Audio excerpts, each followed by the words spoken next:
Los invitamos a tomar ubicación. Si se quieren acercar, los invitamos. Y les vamos a pedir, si son tan gentiles, de poner los celulares en silencio, por favor. Este Ateneo es transmitido a través de nuestra señal Senado Argentina y es por ello que deseamos tener la transmisión más limpia posible. Muchas gracias.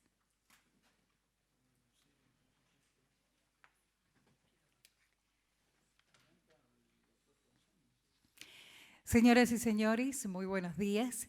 Les damos la más cordial bienvenida a este Salón Manuel Belgrano del edificio Alfredo Palacios, anexo de la Cámara Alta, donde convocados por la Secretaría Parlamentaria, la Dirección General de Programas de Investigación y Capacitación y el Instituto de Relaciones Internacionales, junto a la Universidad Nacional de La Plata, organizan el ciclo de Ateneos Principales Problemáticas de las Relaciones Internacionales, que hoy abordarán amenazas transnacionales, crimen organizado, naturaleza de los conflictos armados contemporáneos y nuevas tecnologías aplicadas a la defensa. Estos encuentros tienen como objetivo brindar una correcta interpretación de las nuevas problemáticas que se desarrollan en el ámbito de las relaciones internacionales. Queremos agradecer la presencia de los miembros y autoridades de las honorables cámaras de senadores y diputados de la Nación, directores y subdirectores generales, secretarios de comisiones, asesores y colaboradores legislativos. También le damos la bienvenida a docentes y alumnos de universidades nacionales y provinciales, públicas y privadas, así como a los miembros de las fuerzas de seguridad de la Nación. Para darles la bienvenida, la palabra del ingeniero Fernando Bernabé Roca, director general de Programas de Investigación y Capacitación del Senado Nacional. Ingeniero.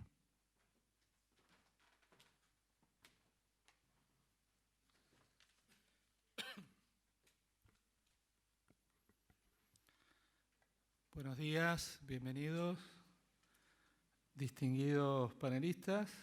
Quiero, en primer término, disculpar a Juan Pedro Tunesi, nuestro secretario parlamentario. Estaba previsto que él hiciera la apertura, está todavía por llegar a Buenos Aires, está en viaje, la agenda le jugó una mala pasada esta vez. También les quiero dar la bienvenida a este renovado Salón Belgrano, con nuevas butacas, espero que estén cómodos. ¿Sí? Esta gestión se ha caracterizado por tratar de poner en valor y renovar toda la infraestructura que está disponible, por ejemplo, para hacer actividades de esta naturaleza. Una actividad que es la segunda entrega de un ciclo sobre una problemática que nos preocupa especialmente en el Senado, escuchar todas las voces, y que tiene que ver con la problemática en las relaciones internacionales y la política internacional. En esta oportunidad, en el primer encuentro lo hicimos con la Universidad de El Salvador, ahora lo hacemos con el Instituto de Relaciones Internacionales de la Universidad Nacional de La Plata, al cual agradezco a las autoridades de esa institución.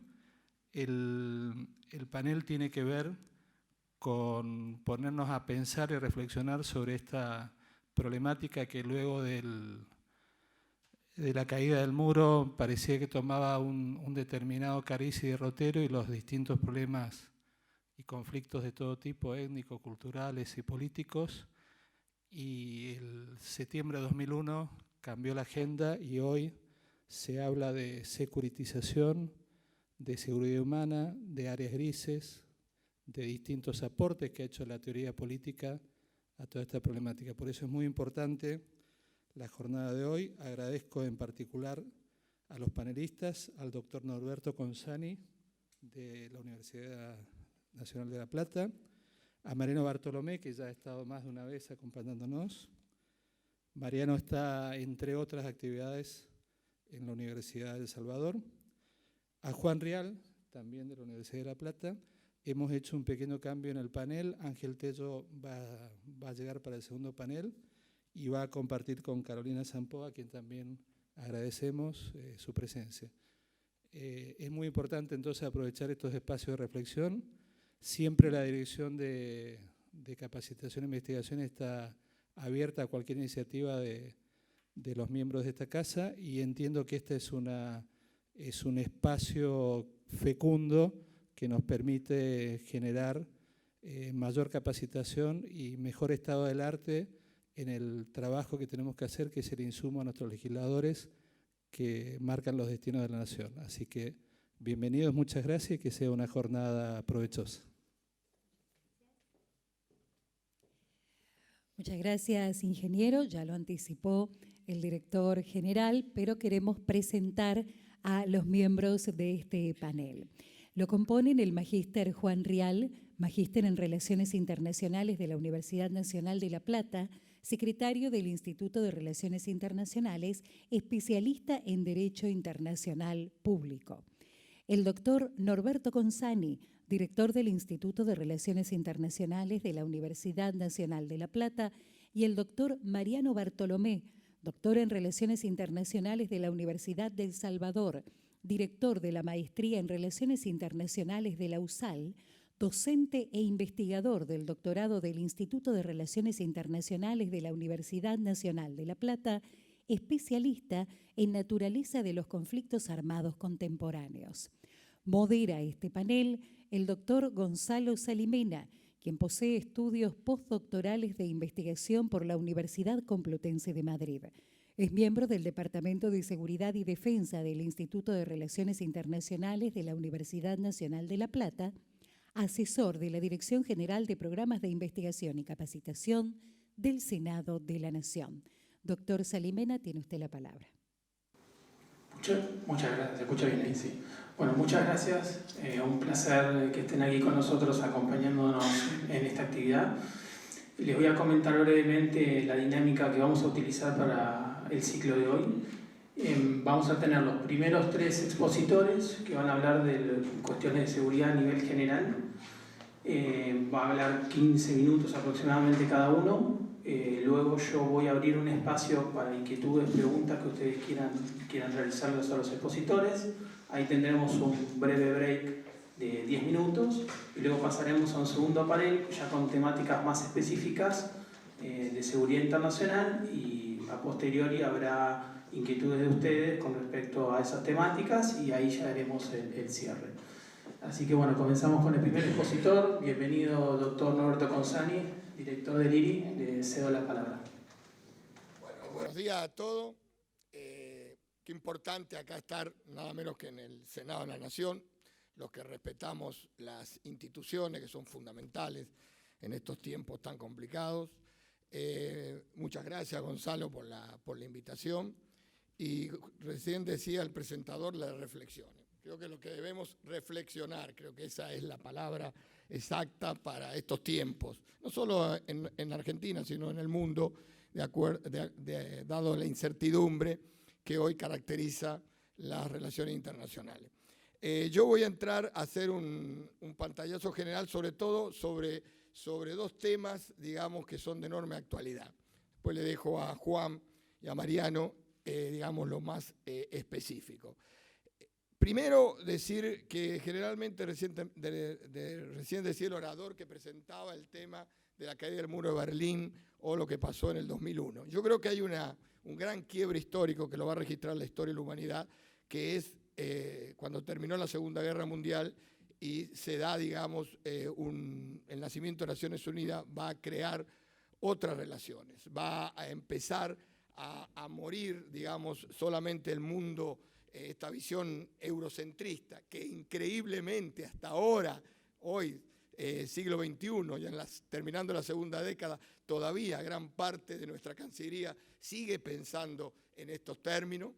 Y bueno, se empiezan a abrir otras realidades. Por ejemplo, ¿qué pasa con ese llamado mundo periférico, el tercer mundo, que va a interrumpir con ese gran fenómeno estructural del siglo XX que fue la descolonización? ¿Por qué hago esta presentación? Porque quiero referirme puntualmente a un tema que pasó hace pocos días, que tiene que ver con nuestra recuperación de las Islas Malvinas, que es la votación que sorprendió a muchos desde este lado de la visión eurocentrista, pero no a aquellos que conocen el mundo de Naciones Unidas, que los ingleses acaban de perder una votación en el seno de la Asamblea General, que además en una situación muy inusual, convalida el dictamen que había hecho la Corte Internacional de Justicia. Paréntesis, muchos pensaban que nosotros no deberíamos ir a la Corte Internacional de Justicia porque tendríamos muchas posibilidades de perder. Lo de la isla Mauricio, lo de Chagos demuestra que no es así. Hay otra composición en el marco de la Corte Internacional de Justicia, y ahí demuestra algo que es importante y que tiene que ver no solo con el Brexit, que ahora algo vamos a referirnos dentro de unos minutos, sino que tiene que ver con la pérdida de poder de estos países centrales, en este caso europeo, en este caso Inglaterra, en el concierto mundial. Porque le voy a dar un dato que es muy, muy desconocido, incluso entre los propios estudiosos de las relaciones internacionales y del derecho internacional. Ustedes saben que desde el año 45 que nació Naciones Unidas, había un gentleman agreement, como se dice en inglés, un acuerdo de caballeros, esas cosas que se acuerdan y no se escriben, donde siempre había un miembro de los 5 miembros permanentes del Consejo de Seguridad tenían un juez en la Corte Internacional de Justicia, a pesar que la mayoría de ellos no creen en la Corte Internacional de Justicia. Bueno, son esa hipocresía que es lo que guía todas las relaciones internacionales. Bien, permanentemente se dio esto hasta se rompió esto el año pasado y hubo una votación entre el delegado de la India, nada menos que la India, antigua colonia británica, y los británicos. Los británicos pensaban que tenían, digamos, la votación ganada porque se iba a respetar ese gentleman agreement para este juez. Bueno, la perdieron. Y por primera vez en la historia del nacimiento de Naciones Unidas, digamos, tenemos que Inglaterra no hay un juez británico en la Corte Internacional de Justicia. Bueno, eso demuestra, digamos, la relación de lo que está pasando en el marco internacional y tiene mucho que ver con Malvinas, muchísimo que ver. Pero hay una reflexión, hablando de reflexiones que tenemos que hacer. A veces la culpa, como decía Sartre, el infierno no está en los otros, sino está en nosotros. Porque si nosotros no tenemos una política, digamos, coherente de Estados, que tanto se habla esta palabra, pero no se produce, con respecto a Malvinas, digamos, y ver esta situación que se da en el mundo internacional, muy pocos tendremos posibilidad de seguir avanzando. Yo creo que últimamente en este aspecto específico hemos retrocedido un camino que se había iniciado y que fundamentalmente afectaba a los intereses británicos.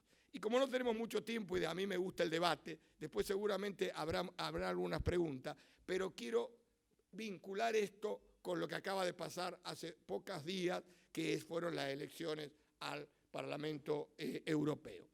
Primer elemento, como generalmente a veces se tergiversa la información, no que sea fake news, no esas falsas noticias, sino que incluso ustedes lo ven en los periódicos, en los académicos, que sacan grandes titulares y dice el avance de la extrema derecha en Europa. No, señores, no avanzó la extrema derecha. La extrema derecha las elecciones en el Parlamento Europeo las perdió.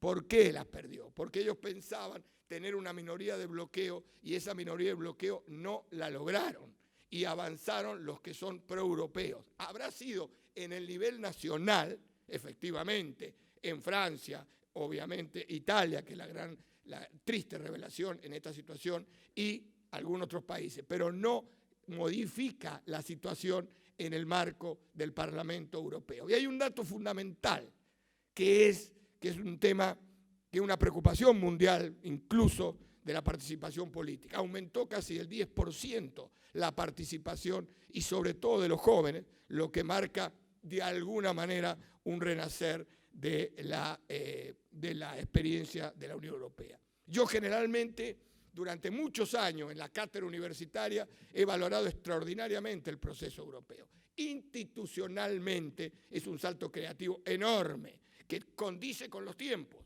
El Estado ya no es el único actor, todos lo sabemos, no se puede basar en lo intergubernamental solamente porque los grandes conflictos son mundiales. Y es impensable que un país por sí solo, incluso un país mediano, un país grande, pueda, digamos, enfrentar a los grandes colosos de esta época de las relaciones internacionales.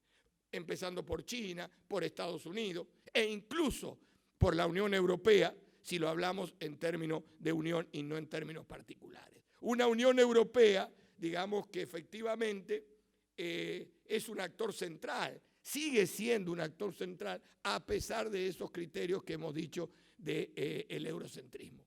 Pero de alguna manera esto nos marca, digamos, una reflexión que permanente tenemos que hacer, y es efectivamente cómo insertamos a un país como la Argentina, una potencia media. Hemos retrocedido, estamos en retroceso. La disolución del UNASUR es un gran retroceso. Esto nos debe hacer reflexionar.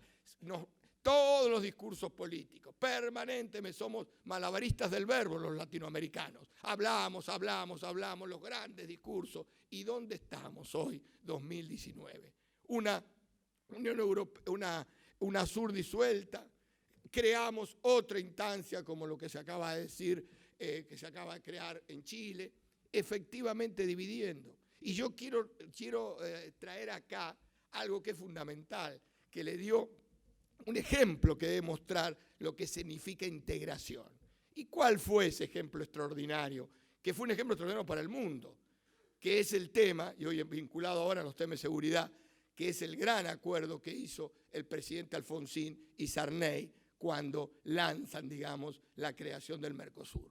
Pero no solamente por Mercosur, sino por algo fundamental que muchos de los que están acá deben recordar, que fueron los acuerdos nucleares con Brasil, que hoy algunos lo quieren empezar, por los hijos de Bolsonaro, lo quieren empezar a cuestionar por hacer Brasil un submarino nuclear.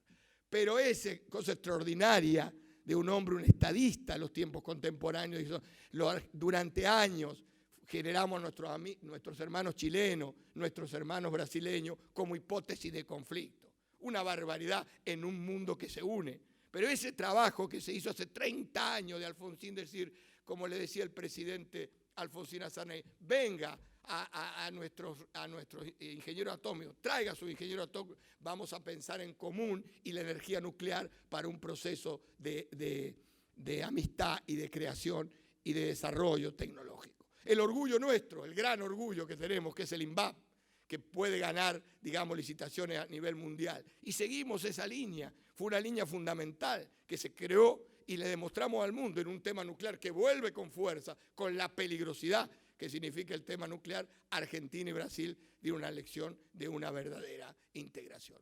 Eso es lo que tenemos que pensar. Tenemos que pensar siempre en términos de región, pero hacerlo con, digamos, con instituciones que sean sólidas, no coyunturales de tal o cual color político, sino que se base, y esto es un ejemplo que debemos imitar de Europa a nivel institucional. Cuando se creó la Unión Europea, o en ese momento la Comunidad Económica Europea, se crearon las instituciones básicas en 1957, el Tratado de Roma, que exige hasta el día de hoy, que permite que una corte, que permite que un parlamento, que se democratizó después, que fue directo el voto popular, que permite que una comisión empiece a generar instituciones que hacen prácticamente imposible salir de esa telaraña. El ejemplo contundente es lo que va a pasar en los próximos días con Inglaterra si se quiere retirar abruptamente de la Unión Europea. Ya lo está sufriendo y lo va a sufrir muchísimo más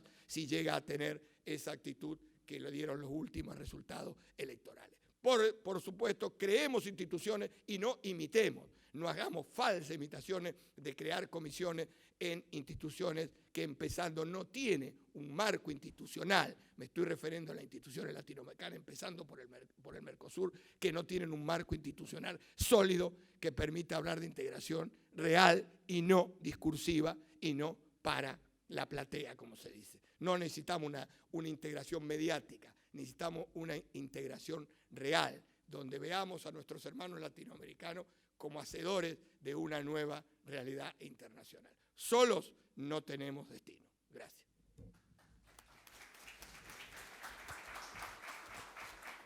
Bueno, muchas gracias, doctor Consani. Vamos a pasar al segundo expositor, el magíster Juan Rial, secretario del Instituto de Relaciones Internacionales del IRI. Buenos días, muchas gracias por acompañarnos. Agradezco a la Dirección General de Programas de Investigación y Capacitación del Senado de la Nación, a través de la persona de Gonzalo Salimena, amigo y colega muy respetado que trabaja con nosotros en el Instituto en el ámbito del Departamento de Seguridad Internacional y Defensa.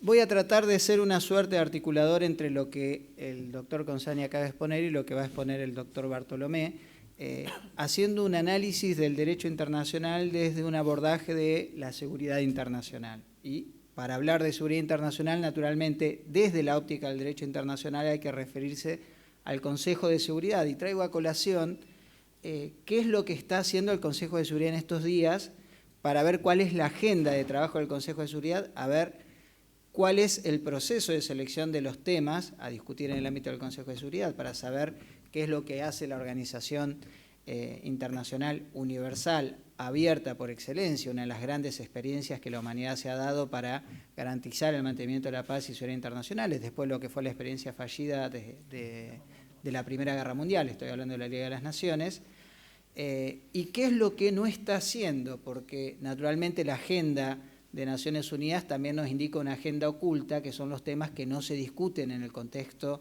del Consejo de Seguridad por motivaciones de naturaleza política en la mayoría de los casos. A ver si desde acá me parece que no me toma. Desde la tril.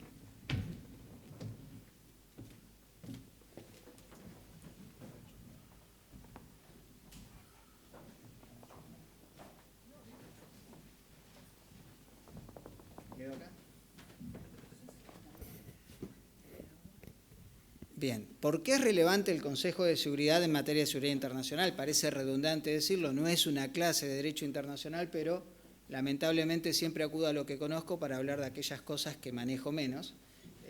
Naturalmente, el Consejo de Seguridad es el único órgano que actúa de manera ejecutiva en la Organización de Naciones Unidas y tiene la característica de ser intergubernamental, es decir, son los estados los que tienen representantes, y es restringido. Saben que son 15 los miembros, 10 de los cuales son no permanentes, y los 5 permanentes son los que ganaron la Segunda Guerra Mundial, y son los que en definitiva toman decisiones que son vinculantes para Naciones Unidas. Por eso traigo a colación el artículo 24, que hace referencia a que los miembros de las Naciones Unidas reconocen que el Consejo de Seguridad se ocupa primordialmente de mantener la paz y seguridad internacionales. Y el 25 es el que indica que en la adopción de decisiones vinculadas con el mantenimiento de la paz y seguridad internacionales, la Organización de Naciones Unidas habla en nombre de sus miembros. Ustedes saben, en la votación, ser miembro permanente trae una garantía de que no se va a adoptar una decisión del Consejo de Seguridad que vaya contra los intereses de esos 5 que son los vencedores de la Segunda Guerra Mundial, lo cual nos indica que es una foto un tanto, si se quiere, pasada de moda. Pasaron más de 70 años, no están todos los que deberían estar y algunos de los que están tampoco deberían estar. Esto es una lectura de naturaleza, si se quiere, realista, porque, como mencionaba el doctor Consani en la Corte Internacional de Justicia, ahora India acaba de ganarle un lugar a Reino Unido.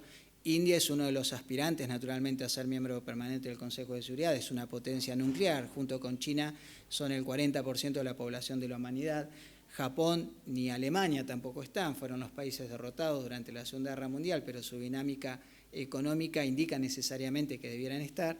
Y algo parecido también pasa con Pakistán, probablemente con Egipto o con Sudáfrica. Pero bueno, la foto es esa, y esa foto es la que condicionó la película, que los 5 miembros permanentes, conforme al artículo 27, puedan obstaculizar la adopción de cualquier decisión vinculada con el capítulo 7, que es el de las acciones colectivas. Es lo que conocemos como derecho de veto. Y es relevante la cuestión del derecho de veto porque la agenda del Consejo de Seguridad, es decir, los temas que se discuten, pasan por el primer tamiz de la voluntad de los miembros permanentes del Consejo de Seguridad. El 27 indicaba una doble mayoría para las cuestiones de procedimiento, 9 votos afirmativos, cualesquiera fueran los miembros, y para las demás cuestiones, que son las cuestiones de fondo, las propias del capítulo 7, 9 votos, inclusive los 5 votos de los miembros permanentes del Consejo de Seguridad. Uno piensa que la agenda del día es una cuestión de procedimiento, pero sin embargo la votación de los temas que se incluyen se votan como cuestión de fondo. Es decir, para que un tema sea discutido en el Consejo de Seguridad, sometido al debate de los 5 miembros permanentes y los 10 no permanentes, que tienen una distribución geográfica equitativa, así que, por ejemplo, cualquier tema del capítulo séptimo que se discuta hoy día en el Consejo de Seguridad es sometido también al debate por parte de Kuwait, que es quien está ejerciendo la presidencia en este momento, o de República Dominicana o Perú, que son los miembros no permanentes por América Latina que están allí. Por ello a mí me interesa la agenda expresa del Consejo de Seguridad, qué es lo que aceptaron los miembros permanentes discutir, y la agenda oculta, qué es lo que los miembros permanentes no quieren que se discuta en el Consejo de Seguridad. Eché mano a un texto del doctor Bartolomé, lo cité expresamente sabiendo que iba a compartir el escenario, porque si no digo que es mío, que él cita a Galton y a Tiná con respecto a lo que se puede definir como agenda. Sabes muy bien de qué estoy hablando, Mariano, que son los temas naturalmente que las élites políticas discuten de manera cotidiana y le fijan algún plan de acción en un periodo cercano o mediano cierto. Y Atiná dice que la agenda lo que nos indica es quién decide, qué cosa decide y qué es lo que se obedece. A mí también me interesa traer a colación qué es lo que no se puede discutir y por qué. Acá tenemos la agenda del Consejo de Seguridad desde enero del 2014 hasta el 31 de mayo del 2019. Yo sé que hubo gente que vio la final de la Champions League, yo estaba viendo las resoluciones y sobre qué se trataban. Yo sé que hubo gente que vio la final de la Copa de la Superliga, afortunadamente yo no la vi, me enteré después qué es lo que pasó. Y ahí tenemos las resoluciones que fueron discutidas en estos 5 años y medio. ¿Por qué elegí el año 2014? Como ustedes saben, en el año 2014 pasó una de las cuestiones, desde mi perspectiva, más relevantes de la historia reciente. Está claro que en un más largo plazo la caída del muro de Berlín y los atentados del 11 de septiembre cambiaron sensiblemente la configuración del escenario internacional, pero en el 2014 pasó algo que cambió la relación entre Occidente y lo que es Rusia, que tiene que ver con la primera secesión de Crimea y después la declaración de la independencia de Crimea y la anexión, esto lo digo entre comillas porque no es lo que los rusos admiten que pasó, de Crimea a la Federación Rusa. Se adoptaron 339 resoluciones con un promedio de 61 resoluciones anuales. ¿Por qué es relevante la cantidad de resoluciones? Acá está el cambio que se operó en 1990 después de caído el muro de Berlín, porque entre 1946 y 1989 se adoptaron tan solo 647 resoluciones, menos de 15 resoluciones por año. El trabajo en el Consejo de Seguridad se ha acelerado de manera significativa de la mano de la finalización de la confrontación, al menos en la década del 90, entre Oriente y Occidente y el famoso fin de la historia, de la cual sabemos que la historia ha continuado, a pesar de lo que Fukuyama había previsto en su momento. Bueno, es un fin de la historia en términos hegelianos, pero la verdad es que hay ideas contrapuestas a la verdad revelada de Occidente. Hoy el promedio es de 61 resoluciones anuales, lo cual nos indica que el Consejo de Seguridad está trabajando de manera mucho más acelerada de lo que lo hacía en los primeros 45 años de historia de la organización. El hecho de que el Consejo de Seguridad esté tratando un tema no indica que el hecho haya sido resuelto naturalmente. Yo, a pesar de ser abogado, sé que las normas no resuelven los problemas, sino que las personas resuelven los problemas de las personas aplicando las normas, y que las normas no imponen las soluciones, sino que solamente reflejan lo que la sociedad ha decidido que sea una solución adecuada. Eso también pasa en la comunidad internacional. Y por eso, naturalmente, los 5 miembros permanentes del Consejo de Seguridad son los que son, y muchos de los temas no pueden solucionarse en ese contexto, porque o bien hay un actor central en el problema que no es miembro permanente del Consejo de Seguridad, o, la explicación mucho más sencilla, el miembro permanente del Consejo de Seguridad prefiere que no sea la Organización de Naciones Unidas quien lo trate. Los temas que más se han tratado en estos 5 años y medio, el top 5, si se quiere, de las resoluciones del Consejo de Seguridad, primero, los informes del secretario general vinculados con la cuestión de Sudán, inicialmente, y actualmente Sudán del Sur, 47 resoluciones. Saben, insisto, la gravedad de la situación humanitaria que se está viviendo en Sudán, que no es la única de las graves situaciones humanitarias que el Consejo de Seguridad está tratando, pero me interesa que veamos cuál es la naturaleza de los temas que se están tratando en relación a que en 1945 probablemente estos temas no hubieran llegado al Consejo de Seguridad. Sin embargo, un tema que muy bien va a explicar el doctor Bartolomé después, forma parte de la agenda de seguridad el día de hoy. Medio Oriente, en segundo lugar, con 42 resoluciones, que acá están metidas 3 cuestiones porque hace una mención genérica al Consejo de Seguridad y después, cuando uno entra a la resolución, ve que se trata bien de la cuestión siria, básicamente la cuestión de Daesh o el Estado Islámico actuando en Siria, que es un tema propio de la agenda de seguridad del siglo XXI, un tema más tradicional, si se quiere, más propio del 45, por el cual fue creado el Consejo de Seguridad para mantener la paz y seguridad internacionales, es decir, entre estados, que tiene que ver con la operación de mantenimiento de paz. Es una operación de vigilancia de una tregua en la frontera entre Israel y Siria por los resultados de la guerra de Yom Kippur de 1973.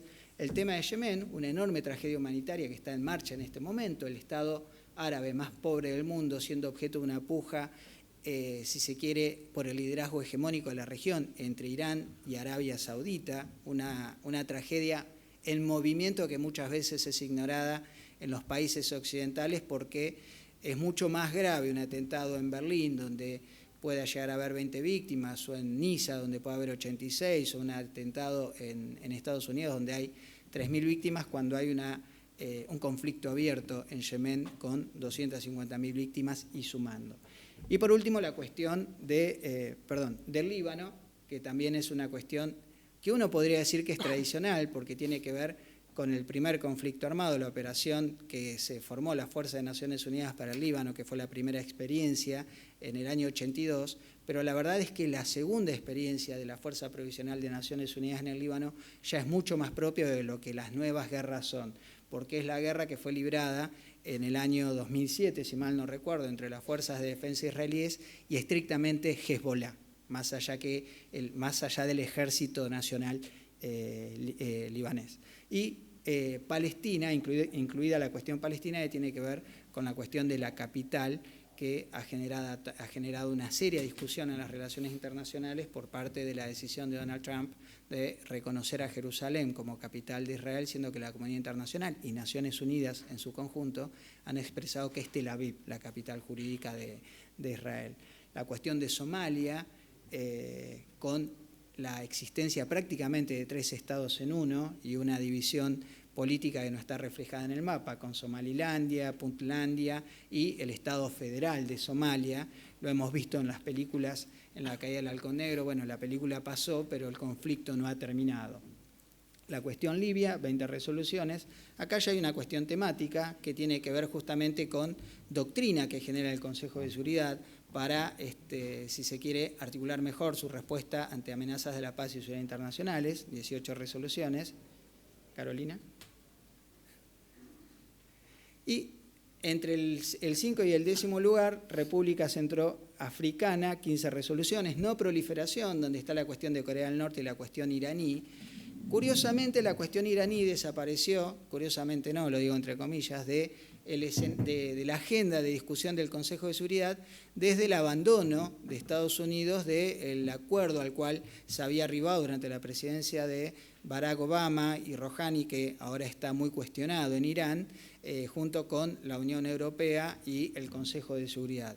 A partir de la retirada de Donald Trump de Estados Unidos de ese acuerdo, que ha sometido a enorme presión de naturaleza económica por las sanciones que está recibiendo Irán, este tema se ha retirado de la agenda del Consejo de Seguridad. No pasa lo mismo con la cuestión de Corea, que sigue en el candelero porque hay negociaciones, la mayoría de ellas poco exitosas. De hecho, salió recientemente en los medios de comunicación que en Corea, por el fracaso, en Corea del Norte, por el fracaso de la última de las cumbres, habrían fusilado a los negociadores, así que hay 2 lugares para negociar en nombre de Jong Kim-un. Le sugiero que no lo tome porque aparentemente es muy estricto en cuanto a los resultados. República Democrática del Congo, 14 resoluciones, y Chipre, que también es una cuestión tradicional que tiene que ver con la operación de paz de UNFICYP.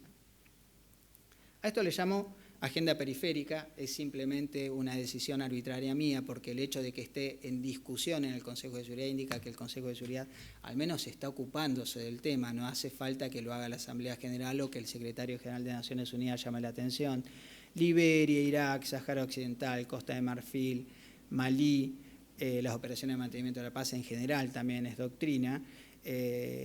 Está apareciendo la cuestión de Colombia. Ustedes saben que hay una misión de verificación del Consejo de Seguridad en Colombia, desplegada a los efectos de verificar el acuerdo de paz al cual arribaron el Estado colombiano y las Fuerzas Armadas Revolucionarias de Colombia.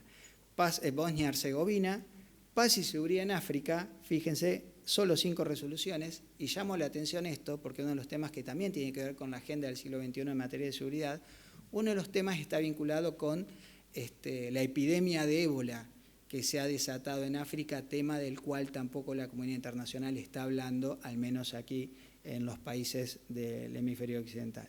Protección de los civiles en conflictos armados, niños y conflictos armados, amenaza a la paz y seguridad internacional, es un tema del cual le va a hablar la doctora Sampó, por eso lo puse expresamente ahí. Está el Tribunal Penal para Ruanda, pero está la vinculación del terrorismo con la criminalidad organizada transnacional, un tema del cual mucho ha escrito Isidro Sepúlveda también. Veamos la agenda negativa, cuáles son los temas que no se habla y qué es lo que tiene en común con los temas que se habla. Se está hablando del tema de la península de Crimea, hay solamente vinculado con esto 2 resoluciones del Consejo de Seguridad del 2014 hasta ahora. En uno de ellos se hace reflejo de una carta enviada por el presidente de Ucrania vinculado con la cuestión del atentado sobre un vuelo de Malaysia Airlines, sobre la imposibilidad de acceder al lugar del accidente porque grupos irregulares eran los que controlaban el espacio geográfico del accidente. Y una segunda resolución, que es la resolución 2202, donde se hace el Consejo de Seguridad, a través del presidente, manifiestan que recibieron el Tratado de Minsk, que es donde se llega a una negociación entre Ucrania y Rusia a los efectos, por ejemplo, de garantizar las elecciones en Ucrania y una modificación de la Constitución ucraniana para establecer ejercicios más autónomos en aquellos espacios donde supuestamente había grupos armados que reivindicaban el derecho a la autodeterminación para separarse de Ucrania, tal cual había pasado con la península de Crimea. Se habla de no proliferación en múltiples resoluciones del Consejo de Seguridad, pero lo que es la proliferación horizontal, buscando que no haya más países controlando dispositivos nucleares, excepto aquellos que ya pertenecen al club nuclear, pero no se está discutiendo los temas de la proliferación vertical, que quizás son los que más en riesgo pongan a la seguridad internacional y a la paz internacional. Tengamos en consideración que por más que haya entre 8 y 12 países que tienen artefactos nucleares, solamente uno de ellos lo usó. Y son justamente este Estado y su contraparte los que están sacudiendo la cuestión de la proliferación vertical.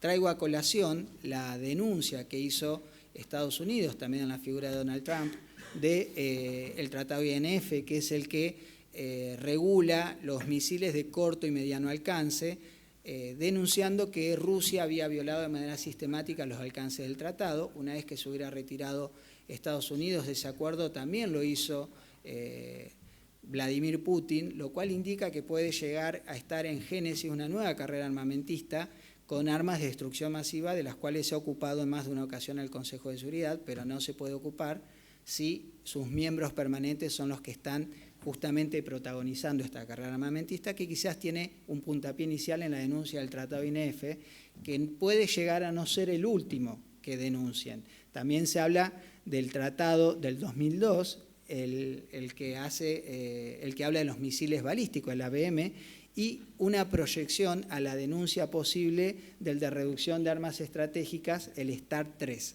que terminaría en el año 2021. Ya voy a terminar. ¿Qué otro tema no se habla que a mí siempre me llamó mucho la atención? Porque Naciones Unidas se creó justamente para esto, y fue la primera resolución del Consejo de Seguridad, la del artículo 43. El artículo 43 del capítulo 7 es el que posibilita que haya fuerzas a disposición de la Organización de Naciones Unidas. De hecho, la primera resolución del Consejo lo que hace es crear el Comité de Estado Mayor para que se negocien los acuerdos del artículo 43 con los miembros de las Naciones Unidas y que pudiera contar la organización, para una respuesta rápida, con sus propias tropas. Desde el 46 hasta ahora no se ha negociado ningún acuerdo en ese aspecto. Y a pesar de haber habido una bocanada de aire fresco en 1990 con la terminación de ese bloqueo constante que había habido la organización, aparentemente no se va a negociar ninguno. Y ahí puse ya casi de manera provocadora 2 cuestiones que son muy importantes para nosotros.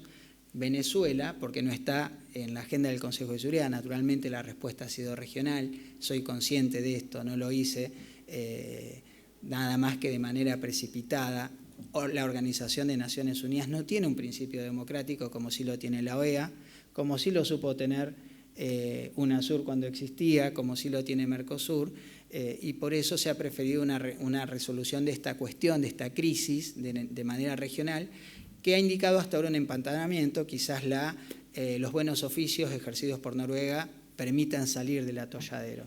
Y por último, la guerra comercial de los Estados Unidos. ¿Por qué una guerra comercial podría ser discutida por el Consejo de Seguridad? Y con esto cierro, Gonzalo, te lo prometo. Me llamó mucho la atención que entre las cuestiones que el presidente Donald Trump hubiera esgrimido para iniciar esta guerra comercial, se hubiera hablado de cuestiones de seguridad nacional. Y pensé que quizás Donald Trump se había vuelto, en términos teóricos, liberal.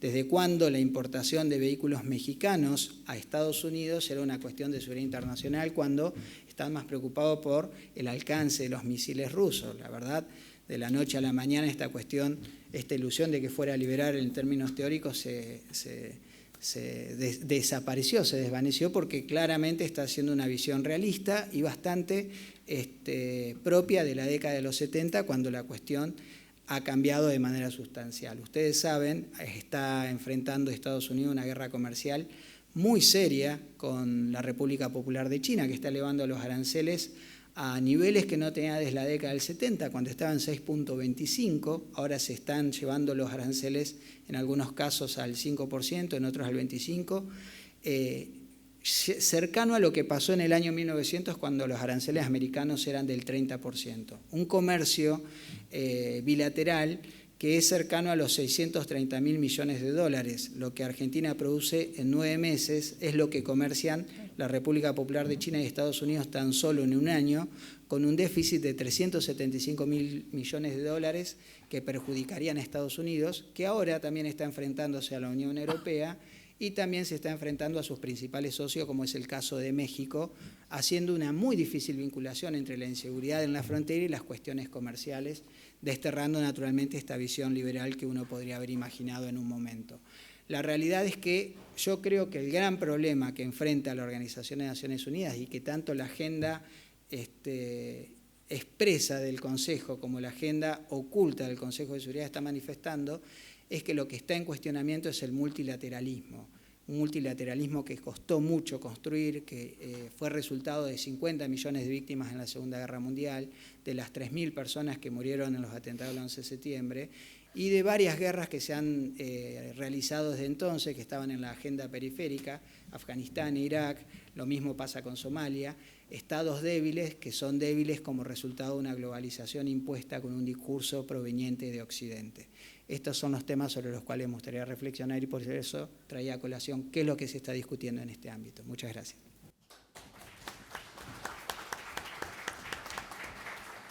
Bueno, muchas gracias, Magíster Juan Rial. Vamos a pasar al último expositor, con quien, bueno, a quien que no lo sabe se lo comento. Para mí es muy especial que él esté aquí porque es mi mentor académico, he trabajado con él todo el ámbito de investigación y seguimos trabajando, y es una persona que tiene una gran trayectoria académica, es el profesor Mariano Bartolomé. Mariano, un placer. Bueno, cuando quieras puedes comenzar. Bueno, buenos días a todos. Antes que nada, los agradecimientos de rigor al Senado por recibirnos en su casa. Lo personifico en vos, pero también a las autoridades. Mis antecesores, específicamente Norberto, mencionó la caída del muro de Berlín. Y cuando el muro cayó en el año 1989, hubo muchos autores, muchos intelectuales que anunciaron la inminente llegada de un mundo armónico, pacífico, vivible, cualitativamente mejor que el que estábamos dejando atrás. Y lo cierto es que hoy nos encontramos con que eso no se ha cumplido, y los temas de seguridad, que en definitiva es lo que nos atraviesa transversalmente a todos los que estamos en este estrado, son temas de máxima relevancia. O dicho de otras maneras, el mundo sigue igual o tal vez es más inseguro que antes. Pero ¿cómo podemos medir esta inseguridad? Uno de los criterios que hay, que no es el único, es verificar la cantidad de conflictos armados que hay en el mundo. La verdad es que la violencia en el sentido físico, la violencia armada, en el sentido cinético del término, no ha sido desterrada como una herramienta racional de política en la arena internacional. Y proliferan conflictos armados por los 4 rincones del planeta, muchos de los cuales fueron comentados por Juan recién: Libia, Yemen, Sudán, Medio Oriente Siria, Medio Oriente Líbano. Entonces, lo que nosotros vemos es una proliferación de conflictos armados, pero son conflictos armados que tienen características, si se quiere, novedosas y que marcan una diferencia cualitativa sustancial con respecto a otro tipo de choques armados que teníamos en épocas de la Guerra Fría. O dicho de otra manera, si uno compara la Guerra de Malvinas, por citar un caso que nos resulta cercano, o hasta la Guerra del Golfo, con los conflictos que vemos ahora, cuando abrimos el diario, prendemos la televisión o consultamos un website, nos damos cuenta que la diferencia cualitativa es enorme. Y por supuesto que los autores los académicos se han empecinado en ponerle nombre, en rotular a estos conflictos actuales, no lo han logrado, no hay un concepto de consenso, pero lo que sí hay es ciertas características sobre las cuales existe ya, valga la redundancia, consenso que tienen estos conflictos. Entonces, estos conflictos que vemos hoy son conflictos que, en primer lugar y por sobre todas las cosas, no son conflictos librados entre estados, no hay interestatalidad en los conflictos, son conflictos que aun cuando se libran al interior de un país, uno reconoce rápidamente que hay actores externos que están jugando algún tipo de rol, desde compañías militares privadas a potencias que tienen algún tipo de apetencia sobre los recursos naturales que hay adentro, o los medios de comunicación, o las diásporas. Pero en definitiva, el modelo de conflictos armados interestatales está quedando atrás.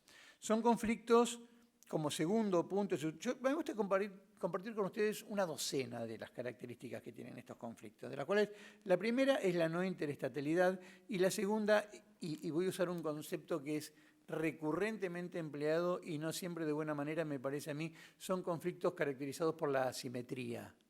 Y asimetría en el sentido no de desbalance, sino asimetría en el sentido de diferencia de reglas de juego entre los contendientes, donde de un lado tenemos muchas veces soldados de uniforme que están limitados por los reglamentos de la guerra, por el derecho internacional de los conflictos armados, por la Convención de Ginebra, y del otro lado tenemos combatientes que no se rigen por estas limitaciones y de alguna manera, podríamos decir, pelean con otras reglas de juego, ¿sí?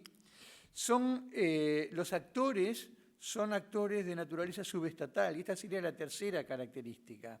Ya no estamos enfrentando ejércitos, no estamos enfrentando unidades organizadas en el sentido clásico, sino que lo que estamos enfrentando son organizaciones terroristas, insurgencias, señores de la guerra, milicias que tienen un clivaje étnico o religioso y que se comportan de manera absolutamente diferente a cómo se comportan los ejércitos regulares. Son conflictos armados los que tenemos hoy predominantemente urbanos. Muchas veces cuando yo doy clase hago el ejercicio de proponerle a mis alumnos nombres de batallas del siglo XIX. Entonces me dicen Chacabuco, Maipú, Junín, Ayacucho, Riobamba. Ok, y díganme nombres que asocien con conflictos actuales. Y entonces dicen Mogadisco, o dicen Grozny, o dicen Tuzla, o dicen Basora, o dicen Bagdad. Y son entornos urbanos. Y el combate en entornos urbanos, que son entornos verticales, además, donde se pelea desde el subterráneo hasta el piso 15 de un edificio, es absoluta y completamente diferente a cómo se combate en espacios abiertos. Y esta sería mi cuarta característica. Son conflictos que acontecen en lugares donde hay profundos déficits de gobernabilidad y donde en muchos casos asistimos a virtuales fallas o colapsos estatales. Son conflictos que están permeados por la criminalidad y que evolucionan junto con economías ilegales. Basta ver los conflictos armados que hay en África para ver que están atravesados por el contrabando de maderas preciosas, el tráfico de oro, el tráfico de diamantes, el coltán, por ejemplo, en el caso del Congo, y eso también marca una diferencia con lo que eran los conflictos antes. Tienen un clivaje cultural, ya no hay ideología. Yo creo que tal vez con la ausencia de Colombia, que tiene cierto clivaje ideológico en este conflicto interno no resuelto, cuando uno mira la matriz de los conflictos armados que hay hoy en el mundo, o son religiosos, o son étnicos, o son tribales, o son alguna combinación de estos tres factores que acabo de decir. Y la ideología, la verdad, es que queda de lado. Son conflictos de carácter difuso. No hay una fecha clara de inicio y de fin de hostilidades. No hay un 2 de abril y un 14 de junio. Son fechas difusas. Es difusa la naturaleza del combatiente. Ya ni siquiera es suficiente hablar de que sean civiles o militares. Es difuso el límite entre la violencia permitida y la violencia no permitida, entre lo que es conforme a derecho de los conflictos armados y lo que está fuera. Son conflictos asincrónicos, son conflictos que perviven en el tiempo durante décadas, como esas enfermedades crónicas que a veces tiene un familiar cuando uno mira atrás y se da cuenta que hace décadas que no se respira una situación de verdadera paz. Sudán, mencionaba Juan. El Líbano. ¿Hace cuánto que el Líbano realmente no está en paz? A mí se me ocurre el 75, que fue la guerra civil. Sudán, ni tengo idea. No sé si alguna vez lo fue siquiera. Entonces son conflictos asincrónicos que perviven en el tiempo. Y son conflictos, además, que como tienen clivajes de naturaleza cultural, son conflictos absolutos, donde una tregua, una paz, una victoria en el sentido clásico, en el sentido de Clausewitz, no es concebible. La victoria de uno implica la aniquilación del otro, la desaparición del otro. Por eso son conflictos en los cuales hay enormes violaciones a los derechos humanos, pero con dimensiones de genocidio, y que obligan a la comunidad internacional a generar algún tipo de respuestas que normalmente se canaliza como intervenciones humanitarias, ahora en los últimos tiempos bajo este difundido lema de responsabilidad de proteger o R2P. Y son conflictos, además, según algunos autores, son conflictos sin honor, son conflictos posheroicos, también lo llaman. ¿Por qué? Porque no hay, por lo que decía antes, porque no hay respeto al derecho internacional de los conflictos armados. Esto que yo estoy compartiendo con ustedes son las características de los conflictos que hay afuera. Mucho más que conflictos tradicionales al estilo de Malvinas. Sin embargo, esto que acabo de decir no es suficiente porque a partir de hechos como el ingreso solapado de Rusia en el Donbass, que es, digamos, la zona del oriente ucraniano, a partir de la presencia de Rusia en Siria, a partir de la aparición del concepto de guerra irrestricta en China y toda la movida que está haciendo China en la zona del mar, del sur de la China, y a partir del advenimiento de Estado Islámico, o ISIS, o Daesh, o como lo queramos llamar, es que comienza a tomar cuerpo un conflicto, una fisonomía de conflicto armado que es todavía más compleja que la que acabamos de citar, que es lo que normalmente denominamos conflictos o guerras híbridas. Esa denominación de conflictos o guerras híbridas aparece con un evento histórico que mencionó al pasar Juan, que es la Segunda Guerra del Líbano en el año 2006, que enfrenta a Israel y a Hezbollah por el otro lado, y con el paso del tiempo empiezan a decantar ciertas características y básicamente lo que uno puede decir de estos conflictos es que se dan en más de un plano simultáneamente. Sobre un total de 6 planos se dan en por lo menos 2 o por lo menos 3. ¿Y cuáles son estos planos? El plano físico, el plano económico, el plano legal, eso que se llama lawfare, el plano de lo cibernético, que es un ámbito, que es un dominio que a veces solemos soslayar, pero que es tremendamente importante en los planteos de seguridad convencionales, el plano psicológico y el plano mediático. Estos 3 últimos niveles, el cibernético, el mediático y el psicológico ya venían siendo trabajados de alguna manera por los estudiosos de los conflictos armados bajo el concepto de guerras de cuarta generación.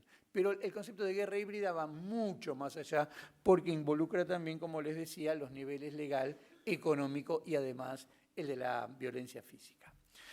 Esto, en apretada síntesis, el tema da para hablar muchísimo más, es lo que está aconteciendo en este mundo. ¿Y por qué? Y este es mi cierre, mi colofón, ¿por qué creo yo que es importante que estemos tocando estos temas en la Argentina? Porque nosotros tenemos que tener en cuenta qué es lo que está pasando en el mundo a la hora de diseñar nuestra política exterior por un lado y a la hora de generar el marco normativo de la seguridad y la defensa por el otro. Nosotros no podemos tener un marco normativo preparado o adecuado a las guerras que pasaron, sino a los conflictos que vienen. Y no podemos tener una adecuada inserción en el mundo y una aceitada vinculación entre el Ministerio de Relaciones Exteriores y la Defensa, que es algo que últimamente se pregona como si fuera una novedad, y desde que yo tenía 21 años siempre supuse que tenía que ser así, y ahora resulta que es una suerte de descubrimiento. Pero digo, no podemos nosotros tener una articulación en temas de seguridad internacional efectiva entre la Cancillería y el Ministerio de Defensa si nosotros no tenemos una directiva de política de defensa nacional, la famosa DPDN, algunos asienten con la cabeza, brigadier, que refleje lo que está pasando en el mundo. Entonces, estos temas en definitiva no nos son ajenos, sino que conforman los insumos básicos que nosotros tenemos que tener en cuenta a la hora de diseñar primero nuestro marco legal y subsidiariamente nuestras doctrinas. Muchas gracias.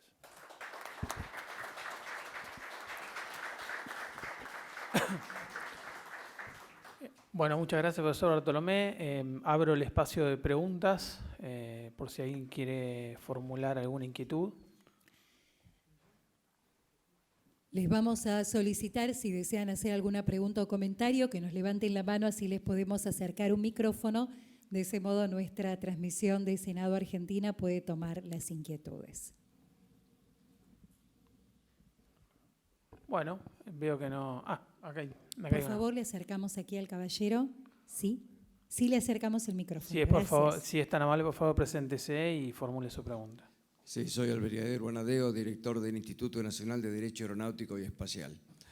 Respecto al doctor Bartolomé, dado en tantas oportunidades, hablando de los conflictos asincrónicos, hay algo bastante más antiguo del que le hemos mencionado.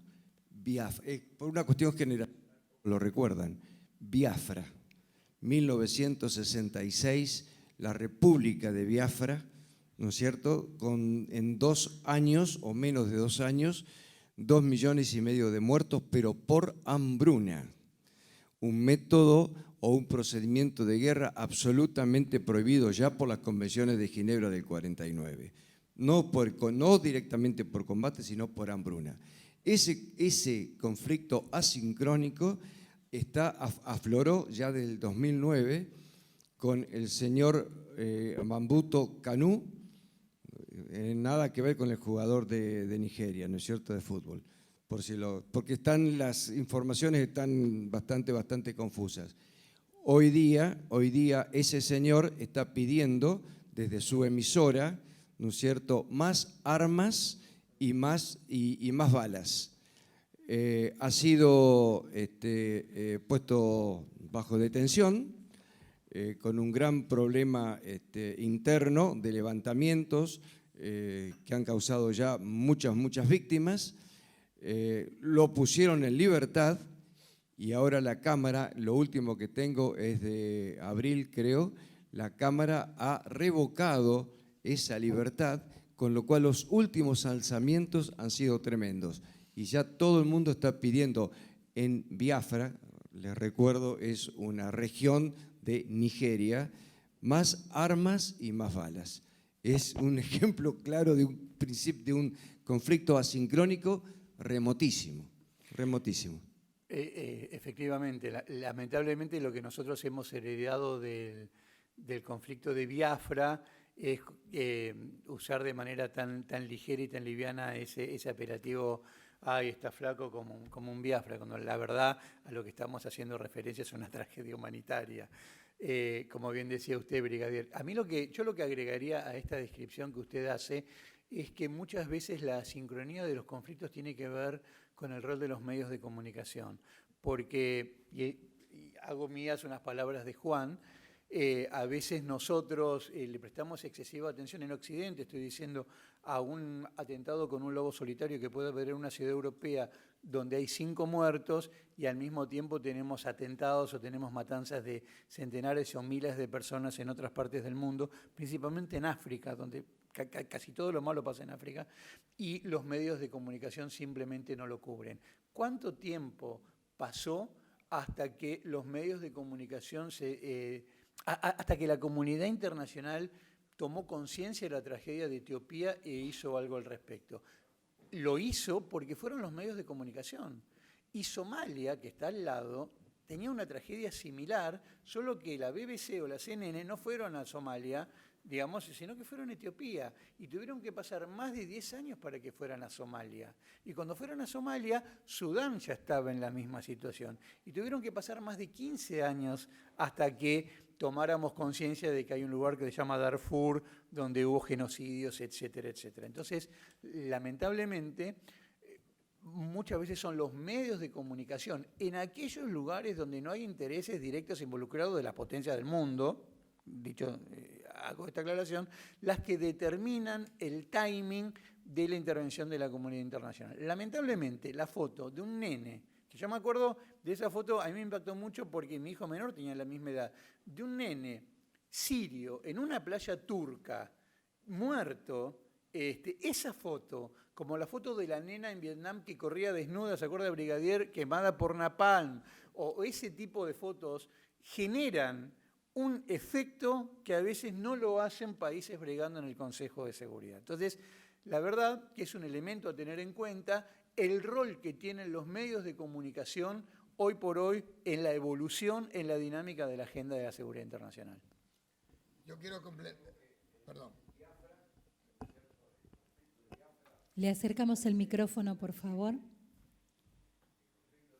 Del 66-67 hizo nacer la idea de Médicos Sin Fronteras, así como la batalla de Solferino de 1859 hizo nacer la idea de la Cruz Roja Internacional. 2 reflexiones, ya que se mencionó la responsabilidad del Consejo de Seguridad en el genocidio de Ruanda. Del genocidio de Ruanda con la responsabilidad del Consejo de Seguridad, especialmente la actitud francesa. Pero con respecto a Biafra, quiero recordar, usted lo tocó, el tema Biafra me parece muy oportuno, porque siempre tendemos a ver, con razón, como una razón, todo el tema de las potencias, digamos, coloniales. Pero quiero recordar que cuando se crea la Organización de la Unión Africana, hoy actualmente Unión Africana, en 1963, establece como un elemento fundamental el Comité de Liberación y el principio de autodeterminación de los pueblos. Lo que pasó, que los muchachos que tomaron el poder en los diferentes países africanos cerraron la frontera y el amigo que había luchado juntos pasó a ser el enemigo. Entonces, el Comité Biafra, que da todas las características para ser un país como fueron otros países en el África, no fueron por un problema entre los grupos que luchaban por la independencia de Nigeria o por la independencia de Biafra. Es decir, que evidentemente vemos en el continente africano, como en los países árabes, que a veces el problema no son de afuera, a veces ellos mismos modifican, digamos, para que el amigo que luchó por un proceso de liberación, yo tengo el poder y vos a partir de otro momento sos mi enemigo, cierro la frontera y me olvido del principio de autodeterminación y empiezo a valorar el principio de integridad territorial. Entonces es importante rescatar lo de Biafra. Sí, habilitamos el micrófono. Sí. Volviendo a eso de amigo y enemigo, todos sabemos el apoyo que dio Francia, que lo acaba de decir. Tal vez se apagó. Hola. Lo toqué sin querer. El apoyo apoyo, usted lo dijo, que dio Francia, ¿no es cierto?, a los Hutus, razón por la cual fue el tremendo genocidio de los Tutsis generales. Ahora Francia lo que está haciendo, está juzgando a la inteligencia Hutu, porque hoy día la relación internacional, Francia necesita tener una buena relación con Ruanda. Por eso está juzgando al jefe de inteligencia Hutu. Amigo o enemigo, como usted lo dijo. Quiero recordar otra cosa que ya para terminando, que la Corte Internacional de Justicia, que fue ese gran homenaje que en el dramático siglo XX, en 1998, se creó en Roma, que es un instituto fundamental para que los genocidas no terminen en la cama y terminen en la cárcel. Generalmente hasta ahora son juzgados los líderes o los genocidas o los dictadores africanos. Cuando veamos que también tiene que caer bajo ese juzgamiento líderes europeos y latinoamericanos, vamos a empezar a democratizar la Corte Penal de Justicia, que fue un avance importante, pero el vaso está medio lleno. El vaso se llenará cuando todos caigan y no que los dictadores sean solamente color negro. Muy bien, si no tenemos más preguntas, vamos con un aplauso a agradecer al magíster Juan Rial, al doctor Mariano Bartolomé, al doctor Norberto Consani. Y doctor Salimena, si a usted le parece, vamos a hacer un breve receso. Los invitamos a compartir un café que serviremos aquí en el foyer y en 15 minutos retomamos la siguiente ponencia de este encuentro, de este Ateneo, que aborda las principales problemáticas de las relaciones internacionales y que hoy